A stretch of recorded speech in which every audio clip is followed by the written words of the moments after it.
Apo tenton prapë dëmbytyqi përmes Facebookut që të mashtroj njerëz? Cila është forma e re që tani dëmbytyqi po përdor që të tentoj të mashtroj dikënd prej familjarëve të dikujt që po mbahet në Serbi?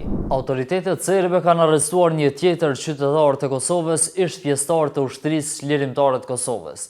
E kësaj radhe bëhet fjalë për Avni Qenajn, banor i fshatit Romaj të Prizrenit, i cili është ndaluar nga policia serbe gjatë kalimit të kufirit. Lajmin për arrestimin e tij e ka konfirmuar zyrtarisht Ministria e Punëve të Jashtme dhe Diasporës e Kosovës, si dhe nga organizata e veteranëve të UÇK-s. Sipas MPJD-s, menjëherë pas marrjes së informacionit, institucionet kompetente janë vënë në kontakt me autoritetet përkatëse dhe po ashtu po ndjekin nga afër të gjitha procedurat për të garantuar sigurinë dhe mbrojtjen e të drejtave ligjore të Qenajt.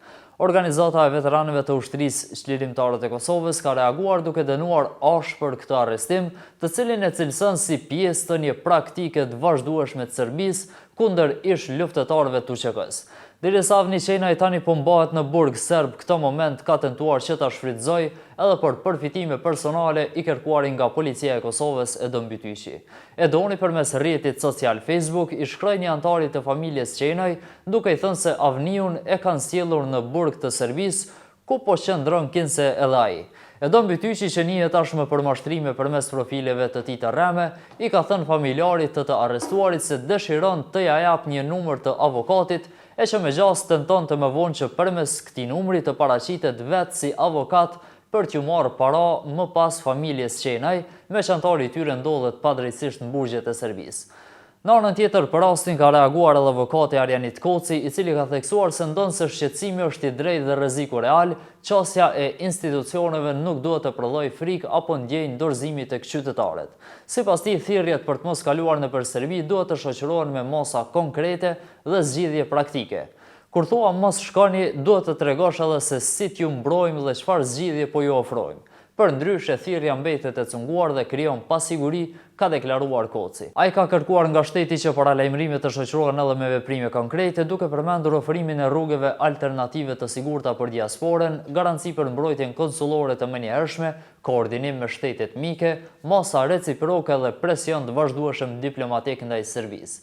Në një komunikat të detajuar, Ministria e Punëve të Jashtme dhe Diasporës po ashtu ka bërë të ditur se zyra ndërlidhëse e Republikës së Kosovës në Serbi ka iniciuar po ashtu kërkesë zyrtare ndaj palës serbe për konfirmimin e arrestimit, sqarimin e arsyeve të ndalimit, vendodhjen aktuale të Qenajt dhe çdo informacion tjetër të nevojshëm. Rasti është adresuar edhe tek delegacioni i Bashkimit Evropian në Serbi, duke kërkuar monitorim të shtuar dhe transparencë të plotë, ndërsa është dërguar edhe notë verbale në misionet diplomatike të vendeve të Kuintit për angazhimin aktiv në mbrojtje të drejtave të qytetarit të arrestuar. Kujtojmë që së fundmi u lirua nga burgjet e Serbisë edhe ish policia Arnor Spahiu, i cili u mbajt në Serbi që nga 7 qershori. Ndër vite, Serbia po vazhdon që të luajë kartën e njëjtë, duke ndaluar kosovarët nëpër pika kufitare, e duke i mbajtur në burgje, e duke i maltretuar ata me kërkesa të ndryshme. Të njëjtit në të shumtën rasteve i ndalojnë edhe kosovarët, duke thënë se ishin pjesëtar të UÇK-s apo pjesëtar të institucioneve publike të Kosovës. Provokimet ngjashme Serbia po vazhdon të ushtrojë në vazhdimsi derisa nga BE-ja për këtë situatë nuk është se kanë ndërmarrë diçka deri më sot, përpas qortimeve nga larg drejtuar shtetit serb.